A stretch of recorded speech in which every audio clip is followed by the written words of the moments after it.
As far back as I can remember, I always wanted to be a gangster.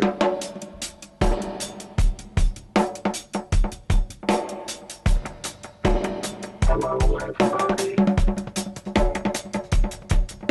Say, kids, what time is it? Ladies and gentlemen, welcome to the Mr. Pitiful podcast. I'm your boss podcaster, Mr. Pitiful. I know that, dude. Coming at you live and direct from a tiny box apartment in Aspen, Colorado. Welcome. Great to have you all. This is my first episode. Thank you for tuning in.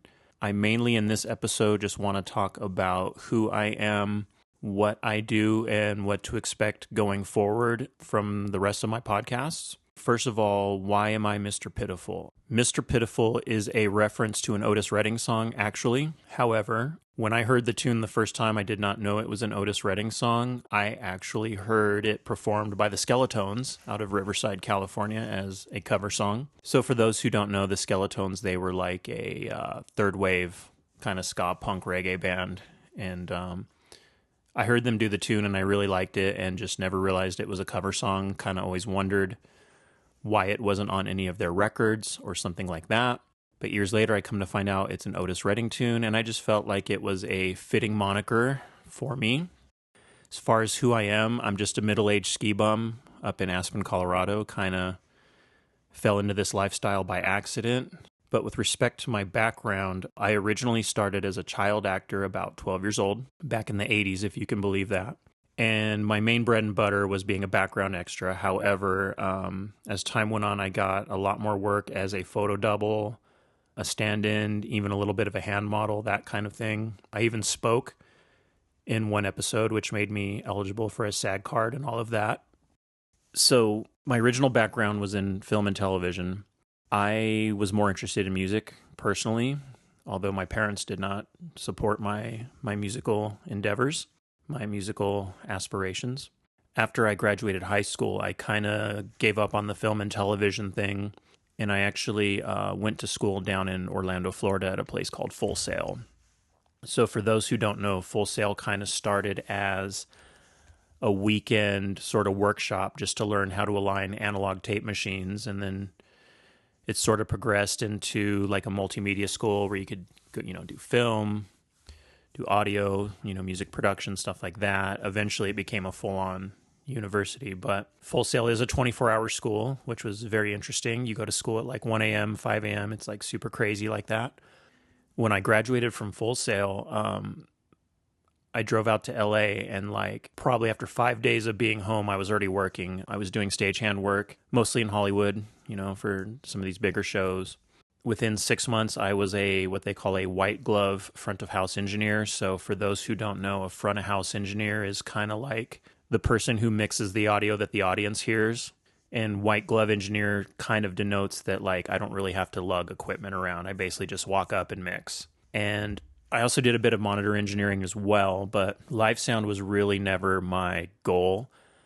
I was using live sound as the gateway drug to get into the recording studio, which I successfully did. Although in the interim, I had a job as a rental driver at one of the bigger audiovisual companies in town. So basically, I got to go to like every recording studio in town, every post-production facility, got to go to a lot of like rock stars' houses and famous producers' houses, people that had, home recording studios and stuff. Good example would be like David Foster. He did Shaka Khan, Michael Jackson, stuff like that.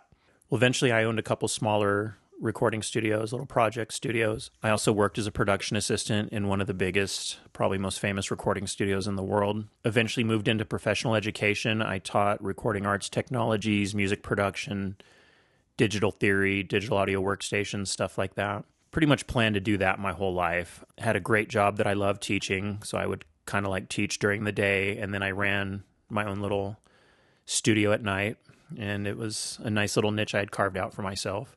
Due to reasons I don't really want to get into, I ended up in Colorado randomly. I just kind of drove out here one day, and stupid me, I thought Denver was a mountain town. I looked at the elevation, kind of looked at some of the Google images, and I was like, yeah, Denver looks cute, because I really wanted to live in the mountains.